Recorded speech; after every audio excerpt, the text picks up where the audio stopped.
individual eco-care, your friend and partner in everything to do with the environment and conservation. Well, today we're taking you through a training organized by Grassroots and Solidaridad. Come along and stay tuned.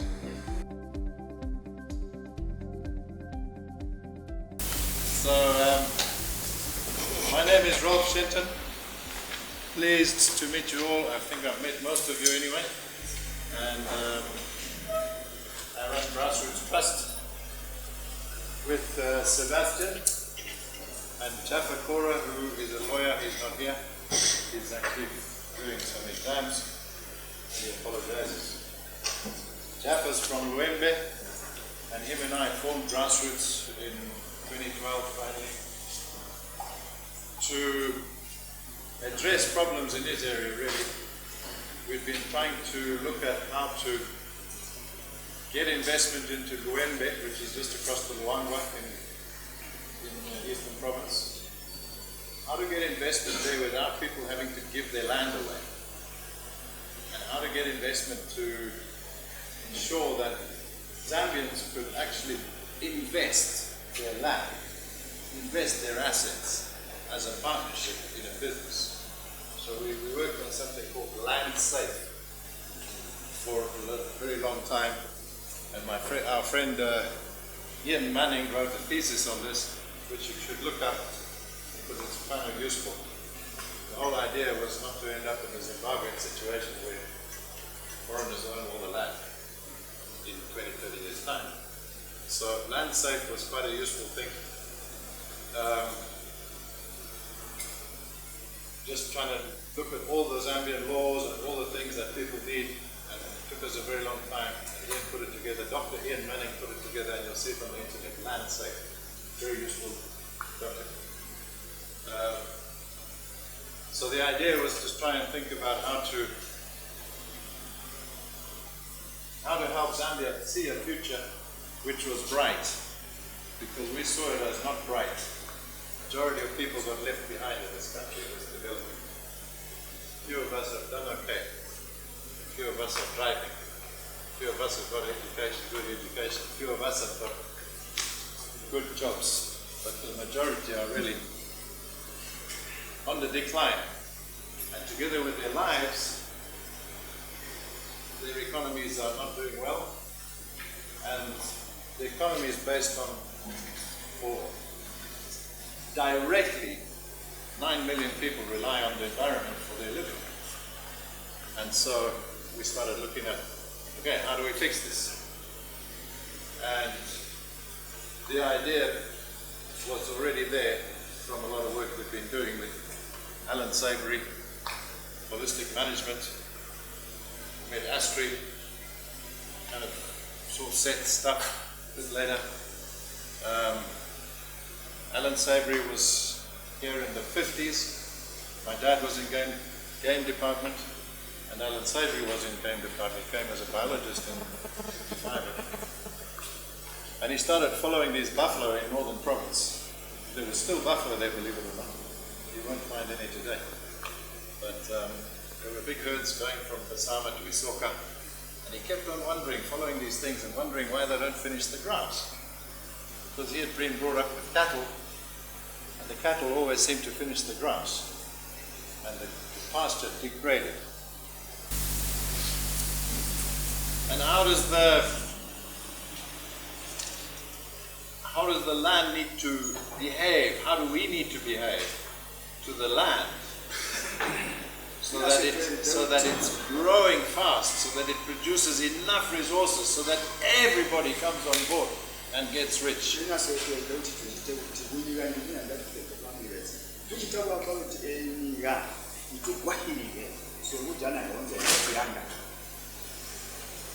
And so that's what we spend a lot of time thinking about. And Seth told me yesterday that if we spend more than 10,000 hours on one problem, we become an expert.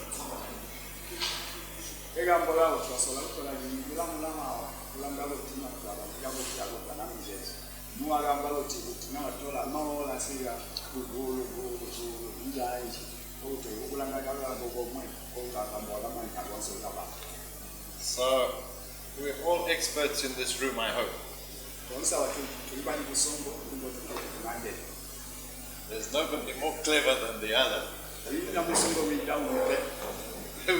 We've scratched our heads, we've wondered why. This and that.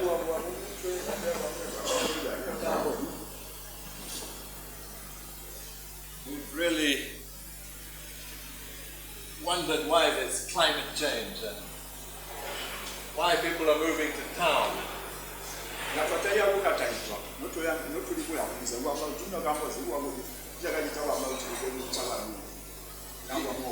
Leaving good land and moving to town doesn't make sense.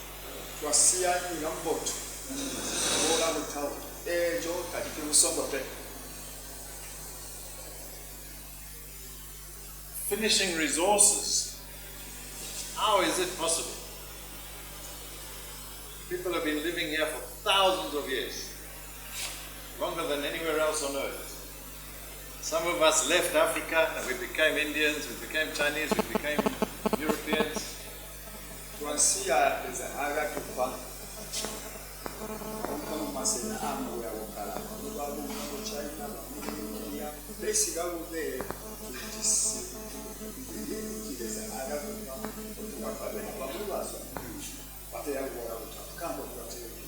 And then we come back after 20,000 years and we find the place intact.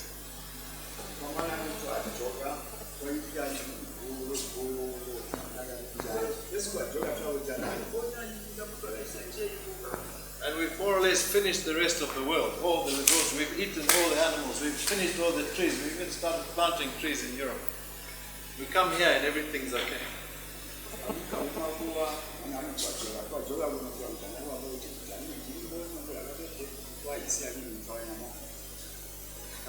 And none of us said, wow, we better find out what's the management so that we take it back home. We've got to learn something from here. Everybody said, here we're going to do this. You, what's your name? You do this and that. You follow us. Do what we want. You see, and colonialism came.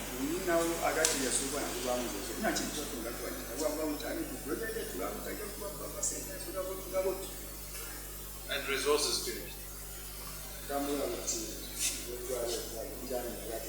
And now there's something called droughts. We never knew droughts when we were young.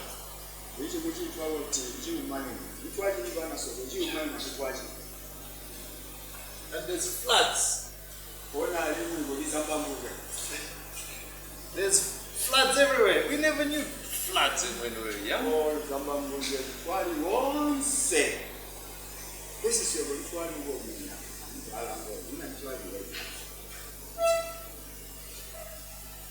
And there's poaching and deforestation, people stealing resources here and there. That was not known when I was young.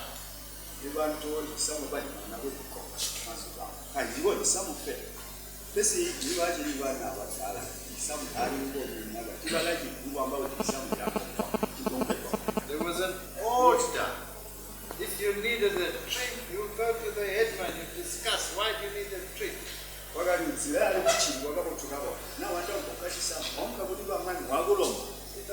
got married, sir. I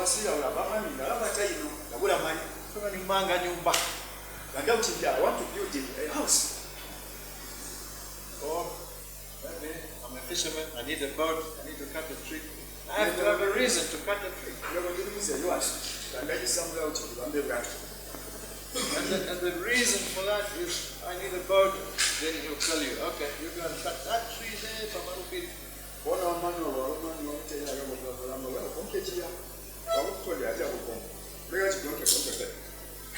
And you say, but I want this one, it's next to the river. He says, no, that one is not ready.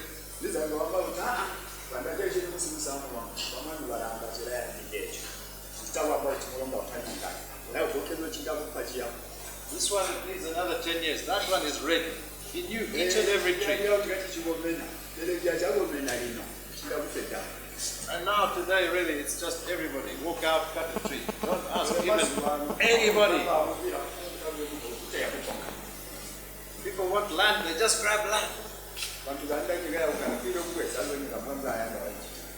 There's people there and they're bigger, they taste it. And it's getting serious. It's going to end up in violence. We can't go on. So we need to rethink this. We need to really think about how we're going to go forward. How we're going to.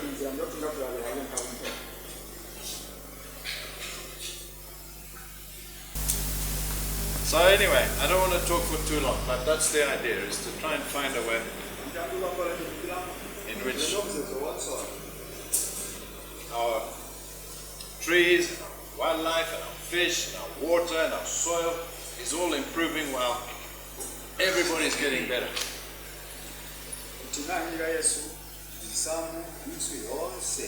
And it's quite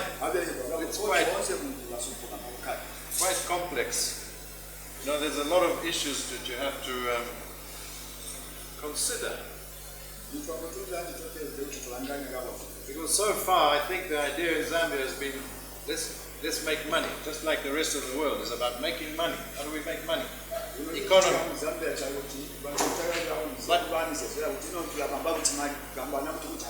Even EU, America, China, they don't think about the consequences, the environment. If you keep fishing in the North Sea, the fish will finish.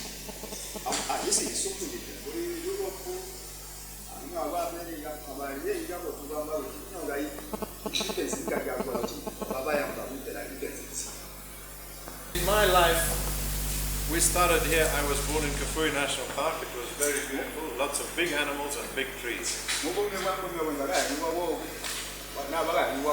And we've moved steadily. In some areas, if you cross the Kafue and you go to Chipnalwama, there's no, it's almost here. Large parts of southern province.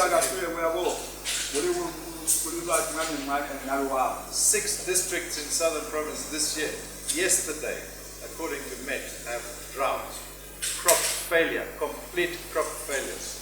It's already here somewhere. So we want to understand, how do we fix this? How do we all go that way? And make sure that everybody is involved. And that means that we can maintain this direction for the rest of the time, so that in 1,000 years' time, our children's children can also enjoy the lives that we love.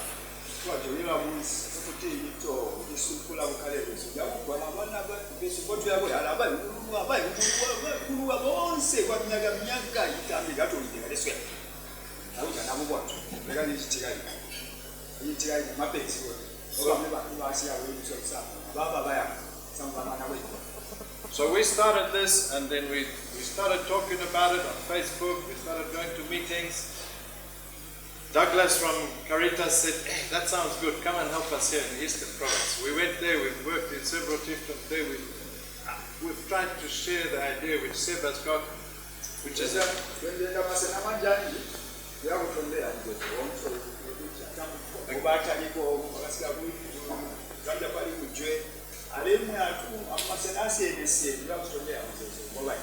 a good cropping system, a good small-scale farm.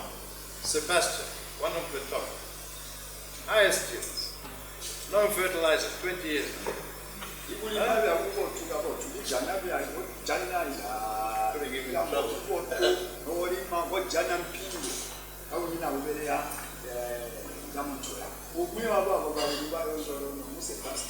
No chemicals.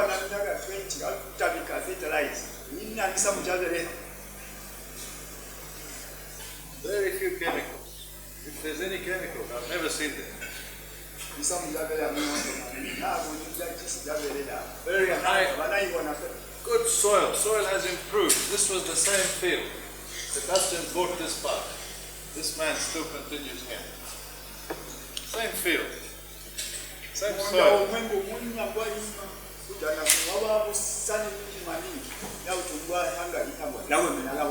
And after a 3-week drought, the neighbor's really suffering. Onions. And Sebastian's field looks good. He follows your grandmother, our grandmother. He mixes the crops. He uses manure.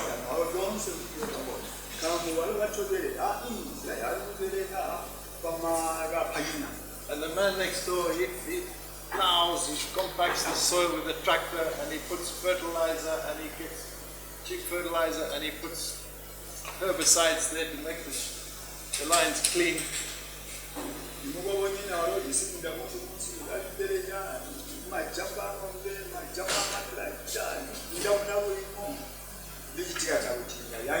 And in the end of the day, the pests love it because it's like, wow, there's a whole field of our favorite food, looking very green because of the nitrogen you put on there. And zoom down, zoom, and they eat it. But here, this looks more like the bush.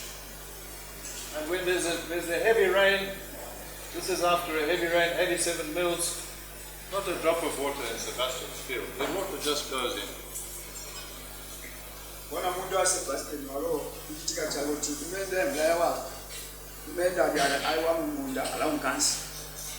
And the neighbor, the same field, all the water left.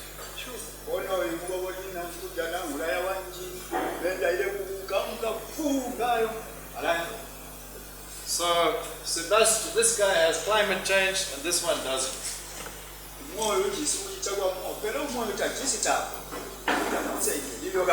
So climate change comes to your farm because of your practices. That's my conclusion.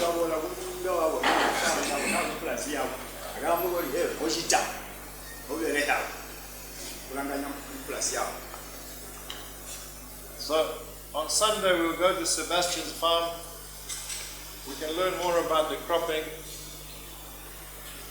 What I was more interested in, because cropping in Zambia is only 10% of the land. What do,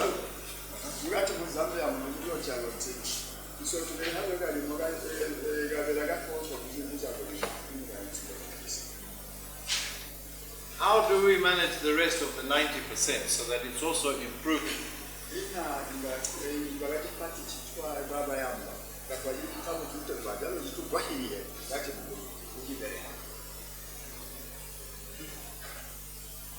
Well, again, the answers lie in traditional knowledge.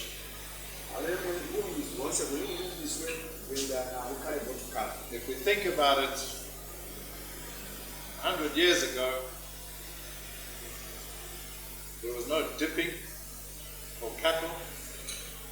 The cattle were moving in amongst big herds of wildlife. Trees.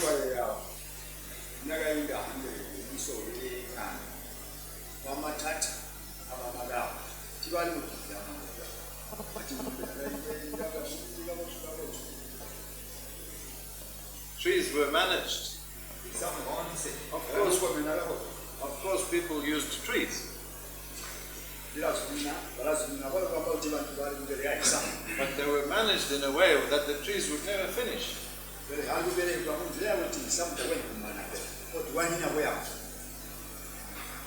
And the fish was managed.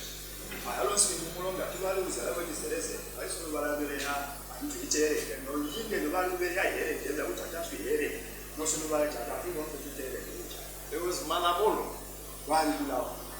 There was Milan. There are rules and regulations. Rules and regulations.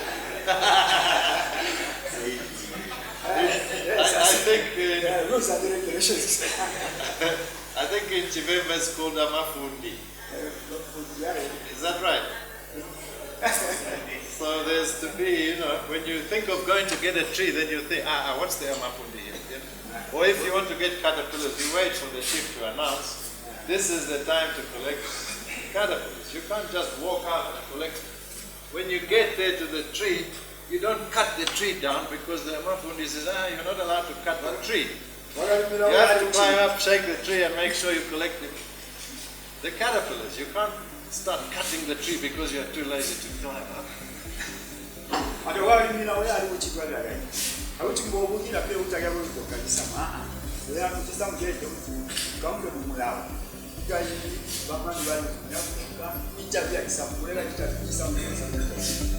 So the more I've gone on this journey, the more I found out that actually everybody knows what to do.